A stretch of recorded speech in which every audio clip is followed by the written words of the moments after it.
जाने के बाद एक कुलदीप बिश्नोई जी ने पूरे हरियाणा प्रदेश में सबसे निठल्ला अगर विधायक रहा तो कुलदीप बिश्नोई जी रहा, सबसे नकारा विधायक रहा तो कुलदीप बिश्नोई जी रहा, और पूरे हरियाणा प्रदेश में जनता से सबसे ज्यादा कम जो मिलने वाला विधायक रहा तो कुलदीप बिश्नोई रहा। बिश्नोई की भी कोई इस जनता के सामने औकात नहीं है। आदमपुर की जनता समझदार होगी है, जानती है, पहचानती है, इसलिए सारे लोग मिलकर अपने बीच में रहने वाले बेटे को, भाई को, परिवार के व्यक्ति को जिता कर भेजेंगे। ये हमारा पार्टी का गढ़ इसलिए वो कह रहे हैं, वो शायद इसलिए खुश हो रहे हैं कि उनको मालूम है कि आम आदमी पार्टी का प्रत्याशी भी कांग्रेसी है, इनेलो पार्टी का प्रत्याशी भी कांग्रेसी है, और बीजेपी का प्रत्याशी भी कांग्रेसी है, और जेजेपी का प्रत्याशी भी कांग्रेसी है। हालांकि हमें इस बात का भी मालूम है कि वो किसी का प्रत्याशी कुलदीप नहीं है, वो अपनी अंतरात्मा से चलता है, अपने बिजनेस व्यापार से चलता है, जहां उसको लाभ मिलता है वहीं पर वो खड़ा होता है। इसलिए हमारा आस और विश्वास है कि आदमपुर की जनता भी इस बात को बदलेगी और ये सारे गढ़ों को तोड़ देगी, और इस बार अपने बीच के अपने बेटे को राजेश प्रक्रिया में कितनी संख्या थी और क्या उम्मीद है आपको, जिसके ऊपर आपने हाथ रखा है, क्या जनता उस पर भरोसा करेगी?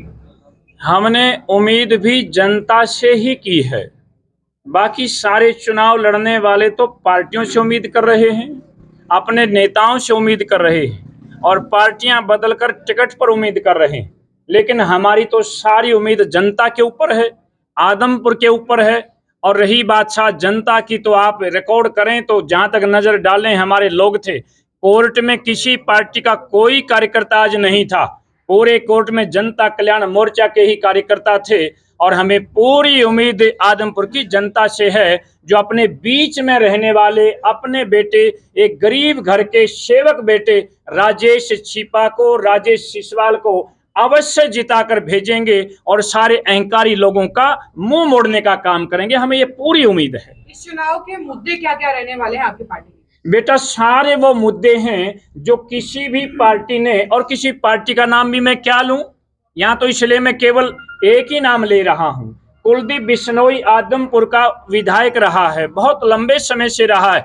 चौधरी भजनलाल जी यहाँ से एमएलए होते थे, वो हरियाणा प्रदेश को सरकार देते थे और आदमपुर को बहुत ऊंचे लेवल पर चमकाते थे। लेकिन उनके जाने के बाद एक कुलदीप बिश्नोई जी ने पूरे हरियाणा प्रदेश में सबसे निठल्ला अगर विधायक रहा तो कुलदीप बिश्नोई जी रहा, सबसे नकारा विधायक रहा तो कुलदीप बिश्नोई जी रहा, और पूरे हरियाणा प्रदेश में जनता से सबसे ज्यादा कम जो मिलने वाला विधायक रहा तो कुलदीप बिश्नोई रहा। इसलिए बेटा, यहाँ तो आप रोड पर जाएंगे तो गड्ढे बहुत हैं, सीवरेज नहीं है, चारों तरफ से लोग परेशान त्रस्त हैं। अगर अभी बारिश आ जाए तो कल पता चल जाए कि आदमपुर का विकास कितना हुआ है। इसलिए बेटा, शिक्षा, स्वास्थ्य, रोजगार और सुरक्षा, ये चारों बातें हम लेकर चल रहे हैं और जनता से पुरजोर अपील कर रहे हैं कि आप ध्यान देना, विचार करना, परखना। ये सारे लोग दल बदलू हैं, टिकट लेने के लिए पार्टियां बदलते हैं। आपके बीच में आपका बेटा है, आपके बीच में रहेगा, कहीं नहीं जाने वाला है,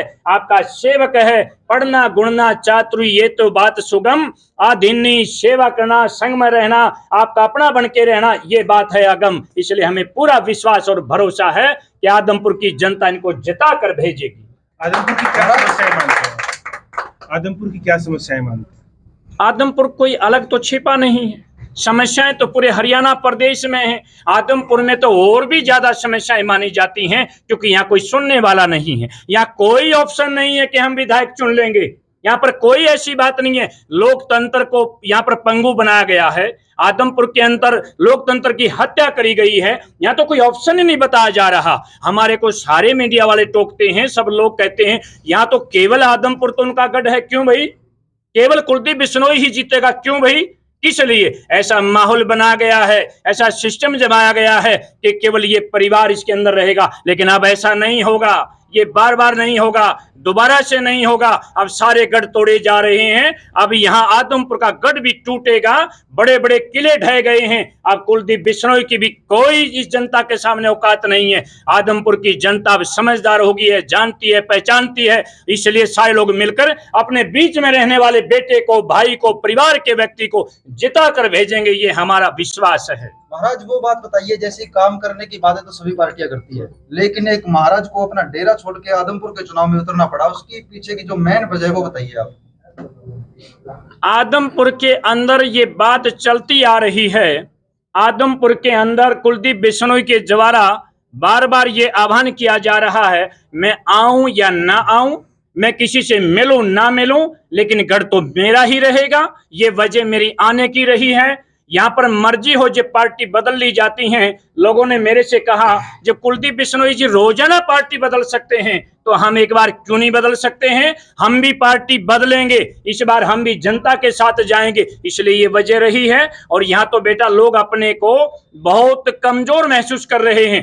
चारों तरफ समस्याएं मुंह बाएं खड़ी हैं। आपके बीच में स्कूलों को बंद किया जा रहा है। आपके बीच में आदमपुर की बेटियों ने बहुत अपील करी है, मीडिया के सामने बात रखी है कि हमारे को पढ़ाई का अवसर नहीं मिल रहा है, हमारा विधायक कहाँ है, बाई नेम लोगों से बताया है। ये वजह रही है। लोगों का हौसला बढ़ाने के लिए, रास्ता दिखाने के लिए, आदमपुर को परिवारवाद के चुगल से छुड़ाने के लिए हम यहाँ पर आए हैं। ये सारी हमारी वजह रही है यहाँ पर आने की।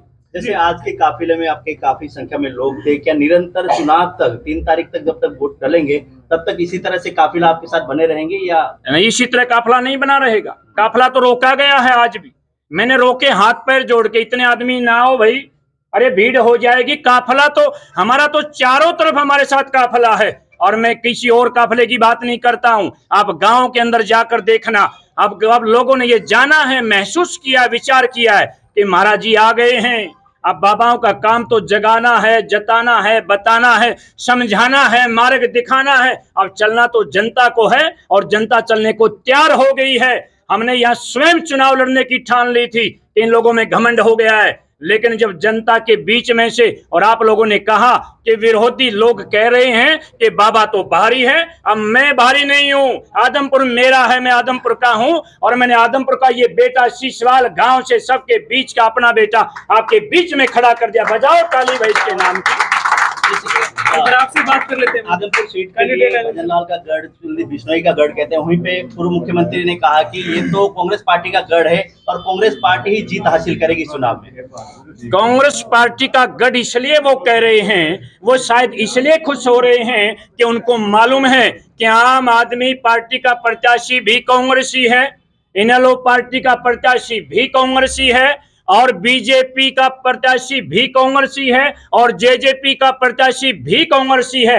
हालांकि हमें इस बात का भी मालूम है कि वो किसी का प्रत्याशी कुलदीप नहीं है। वो अपनी अंतरात्मा से चलता है, अपने बिजनेस व्यापार से चलता है। जहां उसको लाभ मिलता है वहीं पर वो खड़ा होता है। इसलिए हमारा आस और विश्वास है कि आदमपुर की जनता भी इस बात को बदलेगी और ये सारे गढ़ों को तोड़ देगी और इस बार अपने बीच के अपने बेटे को, राजेश छिपा को, जिता कर ये इतिहास बनाएगी। राजेश जी, आपसे भी जानना चाहेंगे कि किस तरह की तैयारी आपने की है और आज क्या कुछ कहना चाहेंगे इस इलेक्शन के बारे में। तैयारियां मैंने नहीं की, जनता ने की है तैयारियां तो। जी, तो क्या कुछ कहेंगे इस इलेक्शन के बारे में। इलेक्शन के बारे में आप खुद देख लो ना। आपको नहीं लगता कि लेट एंट्री करी है, अभी टाइम वो थोड़ा बचा है जनता के बीच में जाने का? नहीं, टाइम तो थोड़ा और होते कम। सर एक सवाल था आपसे जो मेरे अभी ध्यान आया। बताइए। यहाँ पे चर्चा हो रही है, जब से आप पार्टी में आने की चर्चा हुई, आपकी चुनाव लड़ने की चर्चा हुई है, तो कि बाबाओं का राजनीति में कोई काम नहीं, बाबा को डेरा संभालना चाहिए। तो काफी बार ये भी कटाक्ष किया जाता है कि जैसे राम रहीम बाबा है, रामदेव बाबा है, ये सब जेल में चले गए हैं, सॉरी रामपाल बाबा, ये सब जेल में है। ऐसे ही कुछ बाबा के ऊपर यहाँ पर लांछन लगते रहे हैं, तो इनके बारे में आप क्या कहेंगे। बाबाओं के लिए सम्मान रखना चाहिए, राम रहीम जी हों या फिर रामपाल जी हों। राम जहां लग गया तो सब राम के पुजारी हैं, तो सम्मान रखना चाहिए, अपने अंदर झांकना चाहिए। कबीर जी कहते हैं कि बुरा जो देखण मैं मिला, बुरा देखण जो मैं चला, बुरा ना मिला कोई, और जब आपा खोज कर देखा तो मेरे से बुरा ना कोई। इसलिए अपने अंदर झांकना चाहिए। सारे बाबाओं की ताकत हमारे साथ है, सारे डेरों की ताकत हमारे साथ है, सारे दरबारों की ताकत हमारे साथ है। हम सबसे पहले आध्यात्मिक व्यक्ति हैं, उसके बाद हम सामाजिक व्यक्ति हैं, हम तीसरे नंबर पर राजनीतिक व्यक्ति हैं। ये सारे केवल राजनीति करते हैं, हम समाज को बचाने के लिए काम करते हैं, संस्कृति को वापस लाने के लिए काम करते हैं, हम संस्कारों को स्थापित करने के लिए काम करते हैं। इसलिए हमें आस और विश्वास है कि आदमपुर की जनता के ऊपर ये जिम्मेदारी बन जाती है कि अब हरियाणा प्रदेश को बचाना है तो आदमपुर को इस बार जिताना है। इस बार पैसे वालों बनाम गरीब का चुनाव होगा और आदमपुर के अंदर ये इतिहास रचा जाएगा। सारे लोग सोचकर विचार कर सारे कांग्रेसी प्रत्याशियों को हराएंगे और एकमात्र गैर कांग्रेसी प्रत्याशी राजेश छिपा को जिता कर भेजेंगे। आपकी सरकार बनी आदमपुर में या मतलब विधायक आपका बना, तो आपके द्वारा एक मुख्य कार्य क्या करवाया जाएगा सबसे पहले जो जनता की डिमांड पे? आप क्या एक कार्य की बात कर रहे हैं? कार्य ये तो बता दीजिए कौन सा कार्य जनता के लिए किया जाता है। जनता के दोबारा सरकार बना करती हैं, जनता के मतों से मुख्यमंत्री बना दिए जाते हैं, लेकिन जब सरकार जिसकी बनती है उसको गुलदस्ते देने वाले कौन होते हैं? बड़ी बड़ी कंपनियों के मालिक होते हैं, बड़े बड़े उद्योगपति होते हैं। जनता को पूछा नहीं जाता है। जनता की रोजमर्रा की जो तकलीफें हैं, जनता कल्याण मोर्चा ये ऐलान करता है कि जब जनता की सरकार बनेगी, जैसे ही चंडीगढ़ में सरकार की शपथ होगी, पहले दिन से ही जनता की भागीदारी होगी। आप कौन से मुद्दों की बात करेंगे? ये लोग तो घरों में एक एक आदमी को तंग करते हैं। जब बच्चे रोजगार पाने की बात करते हैं तो इनको एक वर्ष में कितने फॉर्म भरने पड़ते हैं, कितनी फीस ली जाती है बच्चों से। बेरोजगार बच्चों को बार बार कर्जे में डाला जाता है। जनता कल्याण मोर्चा ऐलान करता है जनता की सरकार आएगी और किसी भी फॉर्म भरने वाले बेरोजगार बच्चे से कोई फीस नहीं ली जाएगी। ये जनता कल्याण मोर्चा ऐलान करता है। जैसे आदमपुर के जो भी नतीजे रहेंगे, हार जीत जो भी होगी, उसके बाद निरंतर क्या जनता मोर्चा निरंतर मैदान में रहेगी डटकर, या आदमपुर के चुनाव तक सीमित है?